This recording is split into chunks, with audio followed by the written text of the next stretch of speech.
ara us explicaré la narrativa.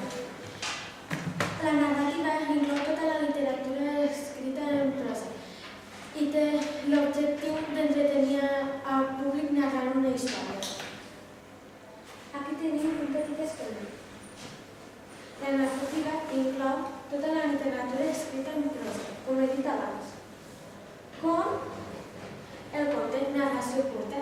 Els contes antigament s'escrivien en vers, eren els coneguts poemes èpics, però el gènere ha anat evolucionant i ara ja s'escriuen en prosa. Segons si és d'autor anònim o d'autor conegut, distingim entre el conte popular, que té unes característiques. Es transmet de generació en generació, té bastant públic, té un llenguatge col·loquial i sol ser d'autor desconegut, no es coneix. N'hi ha de diferents tipus.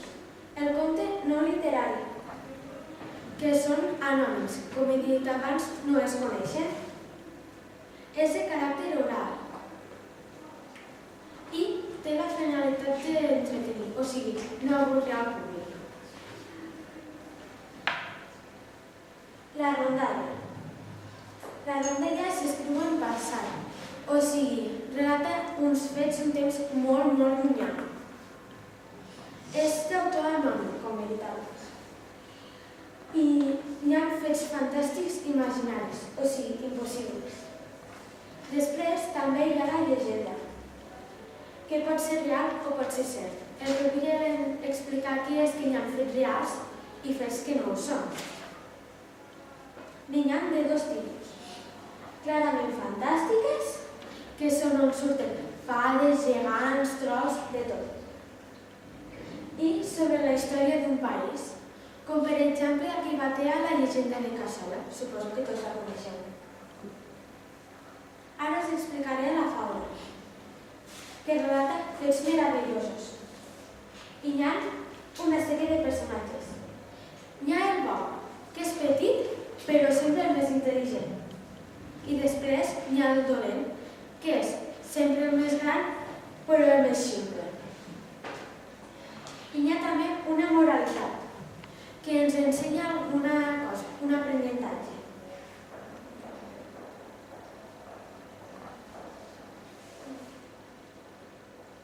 Ara aquí hi ha el conte literari,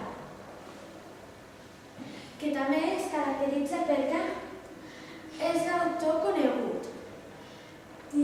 Utilitza una llengua i uns temes moderns. S'escriu en prosa i sol ser breu. I després hi ha la novel·la, que és la més llarga de totes. Aquí tenim. Que segons el tema n'hi ha de diferents tipus. D'aventures policíaques, amoroses, ara us ficaré els exemples. D'amoroses, aquelles que a les noies els encanten. D'aventures, amb una miqueta d'acció. De ciència-ficció, per als futuristes. Fantàstiques, com he dit abans, impossibles, on hi ha fades, gegants. Policíaques, que sempre es té de resoldre un cas. De terror, per a aquells que volen passar por. I psicològiques. Aquí relaten les coses que tenen problemes, normalment les noies.